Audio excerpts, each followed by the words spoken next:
A torcida do Palmeiras voltou a sorrir com gosto depois da atuação dominante contra o Vasco no Allianz Parque. Um verdadeiro atropelo nos primeiros 35 minutos de jogo, com o Verdão pressionando do início ao fim, jogando com intensidade, criatividade, principalmente, com a bola no chão. Nada daquela ligação direta que muita gente critica. Foi um time solto, leve, sabendo exatamente o que queria dentro de campo. O placar de 3-0 constrói um cenário confortável, mas quem viu o jogo sabe que poderia ter sido ainda mais. O grande destaque da noite, mais uma vez, foi Flaco Lopes. O atacante argentino marcou 2 gols e confirmou a boa fase, calando de vez os críticos e mostrando que merece a titularidade. Ao lado dele, Vitor Roque também deixou o dele, selando uma atuação sólida do setor ofensivo palmeirense.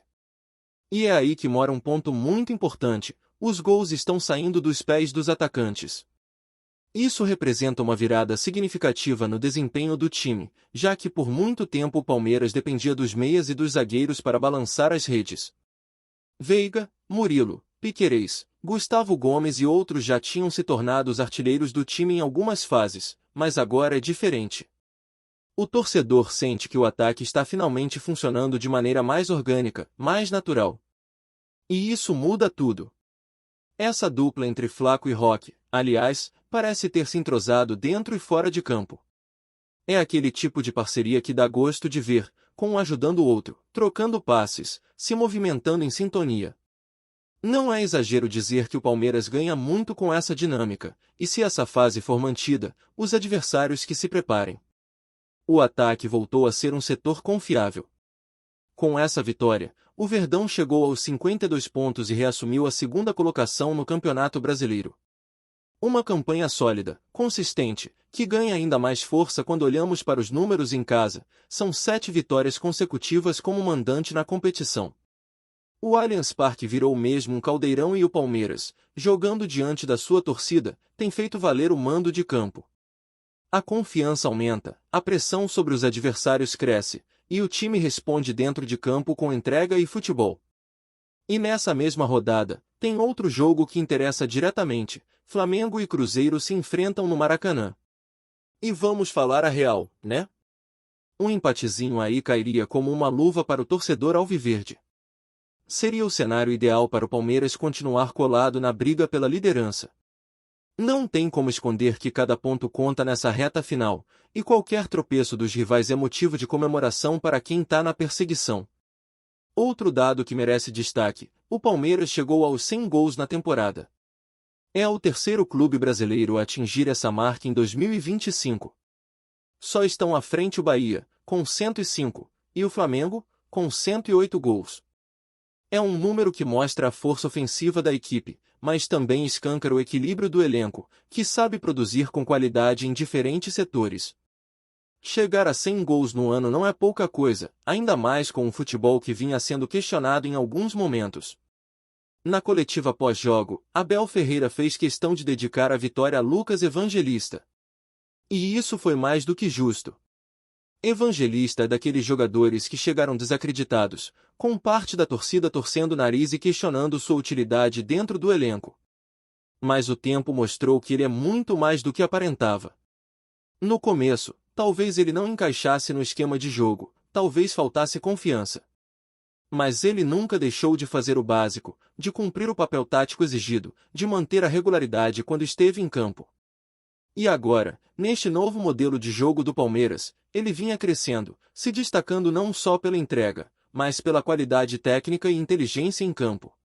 Infelizmente, uma lesão grave vai tirar Lucas Evangelista de combate pelo restante da temporada, e possivelmente até parte da próxima. Ele vai precisar de cirurgia, o que naturalmente preocupa, mas o mais importante agora é dar suporte e torcer pela recuperação completa. Fora de campo, Abel deixou claro que admira o profissional e também a pessoa. Disse que já gostava do futebol do Evangelista desde a época em que comandava o Braga, lá em Portugal, mas que o convívio dentro do Palmeiras revelou algo ainda mais valioso: o caráter do jogador. Ele é considerado um líder positivo no vestiário, um cara de grupo, profissional exemplar. E num elenco competitivo como o do Palmeiras, ter jogadores assim faz muita diferença. Sobre Rogério Ceni, que havia feito críticas no último confronto, Abel preferiu não entrar em polêmica. E foi maduro. Evitou criar um clima hostil desnecessário e focou no que realmente importa, o trabalho no dia a dia. As palavras do Ceni, nesse momento, não interferem em nada no que o Palmeiras tem feito dentro de campo. A resposta veio com bola rolando, com atuação segura e resultado expressivo. Ficar remoendo declarações fora das quatro linhas não leva a lugar nenhum. O foco agora precisa estar totalmente voltado para o clássico de domingo, contra o São Paulo, que promete ser um dos jogos mais complicados dessa reta final. Aliás, o São Paulo vem de um momento de pressão intensa. A eliminação recente para a LDU ainda pesa, o empate contra o Ceará no Morumbi também não ajudou, e a torcida já começa a cobrar. Os protestos aumentaram, o público caiu, e o ambiente não é dos melhores. Tudo isso pode influenciar no desempenho do time no Choque Rei. Eles ainda enfrentam o Fortaleza antes de pegar o Palmeiras, e isso significa um desgaste a mais.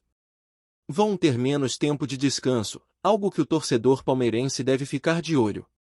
Claro, o histórico mostra que o Verdão tem essa fama de ressuscitar rivais em crise, como já aconteceu com o Corinthians recentemente, então é bom entrar ligado e não dar chance pro azar. Mas o momento atual é favorável. É clássico, é decisão, e é jogo para mostrar força. Aníbal Moreno foi o único jogador do Palmeiras a receber cartão amarelo na última partida. E essa informação gerou certa confusão entre os torcedores, porque em algumas listas ele aparecia como pendurado, e em outras não. Mas, segundo o que foi atualizado depois, ele está sim disponível para o confronto contra o São Paulo. Então, ao que tudo indica, o meio-campo poderá contar com ele normalmente. Inclusive, vale destacar a atuação dele diante do Vasco. Com a ausência de Evangelista, o Abel teve que reformular o meio-campo, escalando Aníbal, Andrés, Felipe Anderson e Rafael Veiga. Um setor novo, diferente, que conseguiu manter a consistência. E agora fica a dúvida, será que essa formação se mantém para o clássico? A resposta só deve vir no domingo, mas é um bom sinal ver que o elenco está conseguindo suprir as ausências sem perder qualidade. Outro ponto que movimentou o noticiário foi a convocação da seleção brasileira. Carlo Ancelotti anunciou os nomes, e nenhum jogador do Palmeiras apareceu na lista. Havia expectativa pela presença de Andréas Pereira e Vitor Roque, mas ambos ficaram de fora. Do ponto de vista do torcedor palmeirense, isso pode até ser positivo, já que o time poderá contar com esses dois em partidas importantes, como o jogo adiado contra o Juventude, marcado para o dia 13 de outubro. É um alívio em meio a uma maratona de jogos decisivos, principalmente numa reta final em que cada ponto é crucial. Agora, resta saber quais jogadores do elenco serão convocados por outras seleções. Gustavo Gomes deve ser chamado pelo Paraguai, Piquerez pelo Uruguai, Emiliano Martínez e Flaco Lopes pela Argentina, Aníbal e Giai também entram na lista de possíveis ausências. Facundo, mesmo não sendo muito utilizado, pode pintar em alguma convocação também. Essas perdas podem atrapalhar um pouco a preparação do time, então é um ponto para a comissão técnica ficar atenta e trabalhar bem a gestão do elenco nesse período. E enquanto o foco segue dentro de campo, nos bastidores o Palmeiras também se movimenta, já de olho na montagem do elenco para a próxima temporada. Uma possível negociação envolvendo Bruno Fuchs tem ganhado força. O zagueiro, que está emprestado pelo Atlético Mineiro, agradou bastante a comissão técnica e a diretoria, e o desejo do Verdão é seguir com ele em definitivo. O clube já sinalizou ao Galo essa intenção, mas a negociação não é simples. A multa gira em torno de 26 milhões de reais, e isso naturalmente exige uma engenharia financeira, ainda mais com outros investimentos sendo planejados. A alternativa que vem sendo discutida nos bastidores é uma troca envolvendo jogadores. E aí entram dois nomes, Caio Paulista e Michael. O Palmeiras estaria disposto a ceder ambos os jogadores em definitivo para o Atlético, como forma de abater parte do valor da compra de Fuchs. Do lado do Galo, ainda há dúvidas se essa composição agrada. O Caio, que chegou ao Verdão com expectativa de ser uma peça importante na ala esquerda, acabou não se firmando e hoje tem pouco espaço no elenco. Já Michael, o zagueiro conhecido como Beto Fuscão, também não conseguiu sequência e é visto mais como moeda de troca neste momento. Na teoria, seria um bom negócio para o Palmeiras, que economizaria e ainda resolveria duas situações pendentes. Mas tudo vai depender da aceitação do lado mineiro. Caso a troca não avance, o Verdão pode mesmo assim desembolsar o valor total da multa para manter Bruno Fuchs, o que mostra o quanto o clube enxerga valor no jogador. Ainda nesse clima de bastidores, a Leila Pereira se manifestou a respeito do novo calendário do futebol brasileiro, anunciado pela CBF. As mudanças começam a valer já na próxima temporada e incluem, por exemplo, o início do Campeonato Brasileiro em janeiro, além de ajustes em datas de jogos, janelas de transferências e períodos de paralisação para datas FIFA. A presidente do Palmeiras aprovou a iniciativa e destacou que esse é um passo importante rumo a um calendário mais racional, que respeite a integridade dos atletas e valorize o futebol nacional como produto. De fato, essa discussão já vem de anos, e a necessidade de um calendário mais equilibrado é um pedido antigo dos clubes. Agora, resta ver como isso será executado na prática e se trará, de fato, melhorias no longo prazo. Mas nem tudo é tranquilidade quando o assunto é política no futebol. A Libra, Liga de Clubes a qual o Palmeiras é filiado, entrou com um recurso na Justiça do Rio de Janeiro para tentar derrubar a liminar que o Flamengo conseguiu e que bloqueia o repasse de valores da televisão para os demais clubes. Essa briga promete se arrastar por um bom tempo. De um lado, clubes que querem uma distribuição mais equitativa das receitas. Do outro, o Flamengo, que busca manter seus privilégios de negociação individual e já deixou claro que não aceita perder protagonismo nas negociações de mídia. É mais um capítulo de uma novela que ainda está longe de terminar. Para o torcedor, pode parecer distante, mas tudo isso influencia diretamente na forma como os clubes se estruturam financeiramente, por consequência, na montagem dos elencos e no nível de competitividade do futebol brasileiro. Voltando ao campo, o clima no elenco palmeirense parece o melhor possível. A vitória sobre o Vasco, somada à boa sequência no campeonato, deixa o grupo mais leve, mais confiante. E isso é essencial com o clássico contra o São Paulo se aproximando. É um daqueles jogos que podem definir rumos, tanto no Brasileirão quanto na autoestima do time. Vencer um rival direto, fora de casa, numa fase de instabilidade do adversário, pode servir como combustível para embalar de vez. O Abel sabe disso e, por isso, deve preparar a equipe com todo cuidado, principalmente do ponto de vista mental. Ele sabe como poucos trabalhar esse lado psicológico.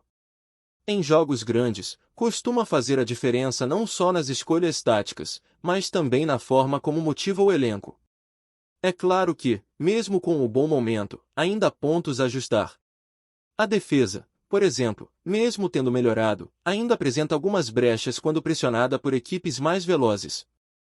Contra o Vasco, não foi exigida em excesso, mas nos últimos jogos fora de casa, especialmente na Libertadores, essas falhas apareceram. O setor de meio-campo também continua sendo um quebra-cabeça para o Abel. Sem Evangelista, que vinha sendo o equilíbrio da equipe, o treinador busca alternativas. Andréas tem qualidade técnica, mas ainda oscila. Aníbal mostra raça e dedicação, mas precisa evoluir na distribuição.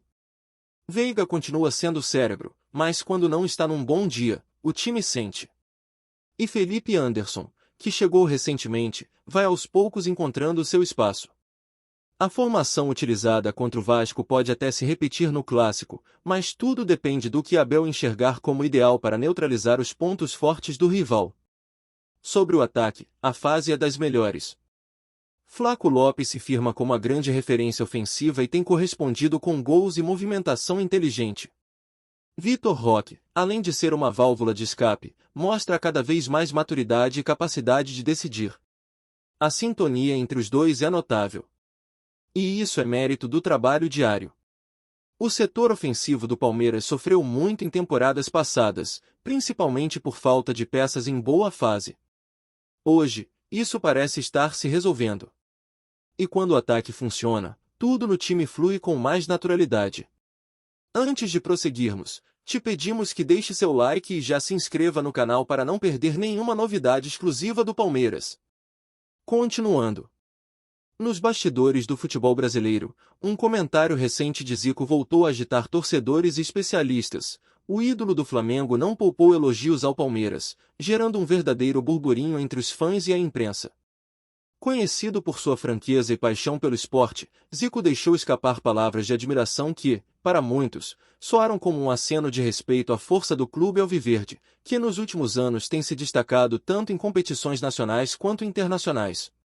A declaração, feita durante uma conversa descontraída, rapidamente ganhou repercussão nas redes sociais. Entre torcedores, o clima é de especulação. Seria Zico apenas reconhecendo o trabalho de gestão e evolução do elenco palmeirense ou estaria insinuando algum interesse em futuras parcerias ou projetos envolvendo o clube? A dúvida alimenta discussões calorosas em grupos de WhatsApp e fóruns especializados, enquanto jornalistas tentam interpretar o peso de cada palavra dita pelo Galinho de Quintino. O fato é que o simples gesto de elogio do ex-camisa 10 reacende antigos debates sobre rivalidades, comparações entre gerações de craques e a influência de grandes nomes do futebol no cenário atual. Palpites sobre transferências, contratações ou até convites para participações em eventos do Palmeiras começaram a surgir, embora nenhum detalhe concreto tenha sido confirmado. O que se sabe é que o comentário de Zico, ainda que breve, provocou ondas que vão muito além do campo, mexendo com o imaginário da torcida e aumentando a expectativa sobre o futuro do clube. Analistas esportivos destacam que, embora o histórico do Palmeiras fale por si só, ter a aprovação de uma lenda como Zico funciona como um endosso simbólico, capaz de gerar prestígio e até algum tipo de pressão sobre rivais.